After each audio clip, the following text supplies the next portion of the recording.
За, зээлийн хэлтсэрийг дэмжиж.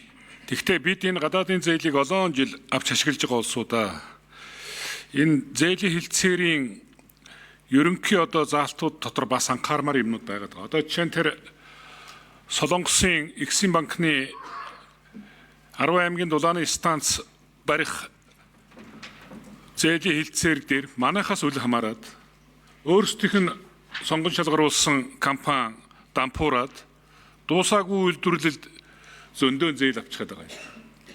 Тэрний хүүгийн төлбөрийг бид төлөх юм уу?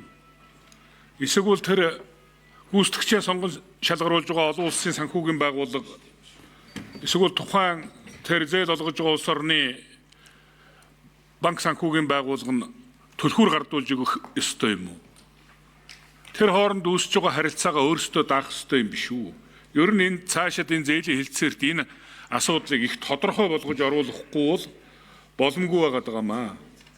Энэ хэлтсэр дотор чинь тийм утга санаатай тодтогсон зохицуулалт орох болцоо бий юу? Энүүнийг бодоорой гэдгийг зориуд нэг хэлмээр байна.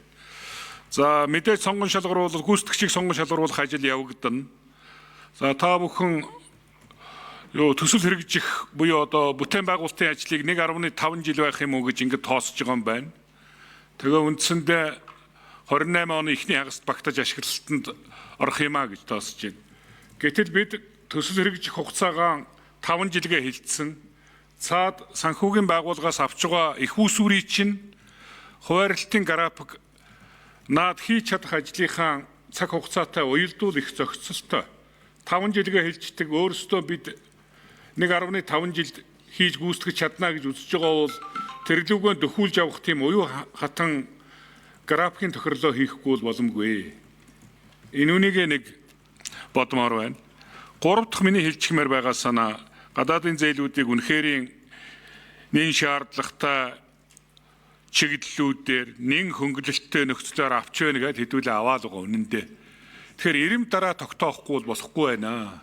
Энэ улс орны эдийн засгийг дэмждэг суур салбар дээр эсвэл энэ улс орны эдийн засгийг тэлэлт идэвхжүүлэлтэнд томоохон хувь нэмэр оруулдаг энэ иргэдийн амьдралын чанарт бас гайгүй дэм үзүүлчихээр өөрийнхөө үйл ажиллагаагаар бас анхны өртөг зардлаа богино хугацаанд нөхчгөж болохоор тэр ийм чиглэлүүдээр зээл авах асуудлыг хиймээр байгаа юм. Тэгэхээр одоо явж байгаа энэ зээлүүдийг нэг эренбилж харж тогтоох тухай асуудал байна гэж. Хоёрдугаарт энэний өмнө яригдлаа. Тэр зээлийн ашиглалт өргөөжийг сайжруулах тухай асуудал.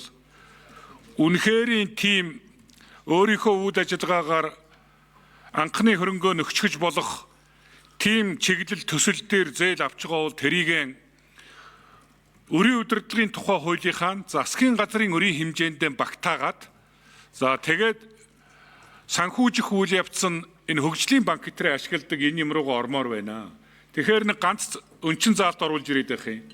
Тэр төсвийн тогтвортой байдлын тухай хууль, төсвийн тухай хууль, өрийн удирдлагын тухай хууль, тэр бүртгэлийн тухай хууль гэдэг энэ бүх хуулиудаа тэр юмаа шигтгэж оруулж хууль хоорондын уялдаа юмнуудын хангадаг барьдаг юмаа шийдэхгүй болохгүй. Тэгээ бид төсвийн тогтвортой байдлын хуулиа ярилцгаагаад хэдүүлээ 1.7 тэрбум долларын зээл шийдэгчгээд ажлынх нь ихэнх явчиход байхад үлдэгдэл санхүүжилтийн авахд